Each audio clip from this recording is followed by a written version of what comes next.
Nerd. Learning is important, right? Yes, exactly. What a bunch of nerds. Nerd alert. Right. Marketing Architects. Hello, and welcome to the Marketing Architects, a research-first podcast dedicated to answering your toughest marketing questions.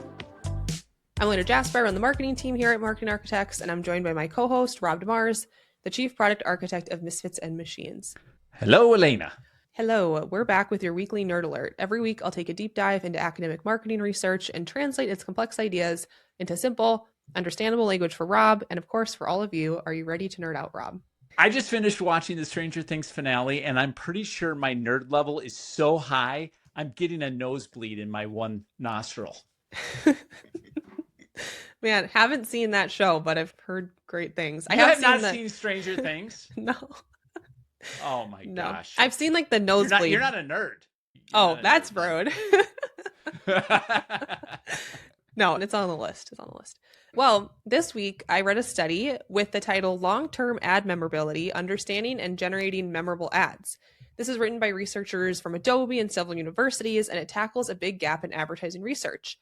But before we get into it, Rob, when researchers study ad memorability, how soon after someone sees an ad do you think they usually test whether it was remembered? Gosh, in my own experience, you can test immediately after for recall. You can also, will oftentimes test a couple days after just to make sure it's stuck.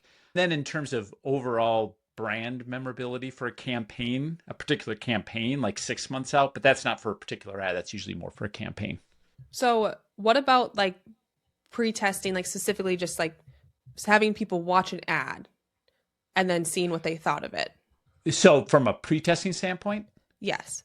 I would go with my first two. One is immediately after, and then we've done this ourselves where you would then do intercepts a couple days later.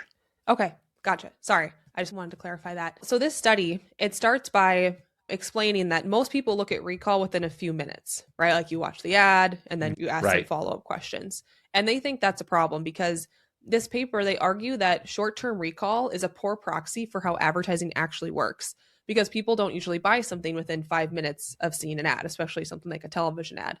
They move through stages of awareness, consideration, and evaluation over time. So the researchers set out to understand what actually makes ads stick over time and whether we can predict or even engineer that memorability. To answer those questions, they created the first large-scale long-term ad memorability dataset, and they called it Lambda. I think it's a great name. Oh. Which this dataset included more than 1,700 participants, 2,200 real ads, and 276 brands across 113 industries. This wasn't just like a memorability game or some kind of lab setup. People were watching ads normally, and then days later, they were asked what they remembered. So that's why this study stands out. But they found a lot of things didn't matter for memorability. That included ad length, whether there was music or speech, or the time of the day. But a few factors stood out in a big way. So Rob, based on what we've talked about so far and what you know about ad memorability, what factor do you think mattered the most for long-term ad memorability? I'm going to go with distinctive assets for $200 there, Alex. Well, okay. That's not really a good guess because distinctive assets aren't even like used by a lot of researchers. Is that your final guess? What factors do you think matters most for long-term ad memorability? Yeah, that's a good answer. Well, that's a pretty good answer. answer for that question. Yeah. So that wasn't this one, but that is a good answer. I'm sorry. I shouldn't give you a hard time about that. That's a good answer. I feel shamed. I'm sorry. Do you want to try to guess another thing? Not anymore. Okay, sorry. Okay, the answer was emotion. That's what they found was that mattered the most. So I'm sure distinctive assets is also very important, but for that memorability, it was emotion, or more specifically, emotional intensity. So ads that triggered a strong emotional response were far more likely to be remembered days later. Now, I think distinctive brand assets, maybe if you're talking about like months or years down the line, that one would probably pop more, I'm thinking. Yeah. But there was a twist. Sense. Yeah. Negative emotion stuck out more than positive emotion. That doesn't mean your ads should be depressing. It just means that the intensity mattered more than positivity. And pace also mattered. Ads with more movement were slightly more memorable. I thought that's kind of fun. It's not a magic bullet, but visual energy did help memories form. And then there's an important one. Another factor was brand relevance. So one of the strongest correlations in the entire study was how relevant the brand already felt to the viewer. If someone already found a brand familiar or meaningful, they were more likely to remember its ads later. This showed up more clearly in categories like food, entertainment, and tech. Now things got interesting. You're going to like this part of the study, Rob. They built an AI model. They named it Henry, and it was designed to predict long-term ad memorability. So it combined visual features, emotional cues, brand knowledge, so all those things that they found mattered, and world knowledge from large language models. Henry outperformed existing models across every major memorability data set. But they didn't stop there. They asked, what if we then use this model to generate more memorable ads? So using a data set of 5 million ads, they trained AI systems to create ads optimized for memorability based on what they knew and what they built this model for. Rob, how well do you think AI did at optimizing ads for memorability?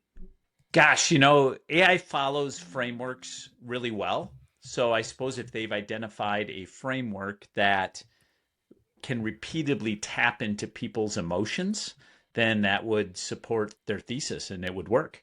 You're correct. The AI generated ads scored an average of 44% higher in predicted memorability than the original. So they were able to outperform the original ads. So what should marketers actually do with this research? First, stop treating recall like a pop quiz. Most ad testing still asks, do you remember this ad right now? But that's not how buying works. The study shows long-term memorability is a much better proxy for real-world impact. If your creative testing only measures immediate recall, you could be optimizing for the wrong outcome. It could be helpful to think about more lasting memories. Second, emotion beats information. That's maybe a headline from this study. It's that emotion is the strongest driver of long-term memory. Ads that made people feel something, especially when it's intense or unexpected, were the ones that tended to stick more. And interestingly, slightly uncomfortable and negative emotions often lingered longer than cheerful ones. That doesn't mean that all your ads should be sad, but it means maybe you shouldn't assume that rational messaging can do all your heavy lifting. Third, brand building makes your ads memorable. So people remember ads from brands they already find relevant, which means your memorability is going to compound over time. The stronger your brand, the easier it is for each new ad to stick, which is why brand building really isn't optional. And then AI can help spot patterns. So models can predict memorability and even generate ads that score higher on memory metrics. So hey, if you're not using AI for some of your pre-testing or creative iteration, it might be a good thing to test out. All right, time for a Rob GPT. Ads are like seeds. Most land on hard ground and never take hold. The ones that grow are planted where there's already some familiarity and emotion in the soil. This research shows that memorability follows those same conditions. AI can help spot which seeds are more likely to sprout, but the brand still decides what kind of garden it wants to grow. Super interesting. It reminds me of a study that Roy Williams, the Wizard of Ads, quoted. I can't remember if it was in one of his books or a lecture that I saw of him, where he talked about adrenaline and the ability to increase adrenaline in a consumer will increase the ability for it to stick, like the memory to stick. He quoted a study that referenced people who were assaulted, which I know is a horrible thing to have to think about. But that's why people who are assaulted have such rich detail in what was going on in that moment, because the level of adrenaline in their system was so high. So to correlate this with what you were talking about with their study, that even negative emotions maybe even score higher than positive emotions, is because you have that much more kind of adrenaline flowing through the system.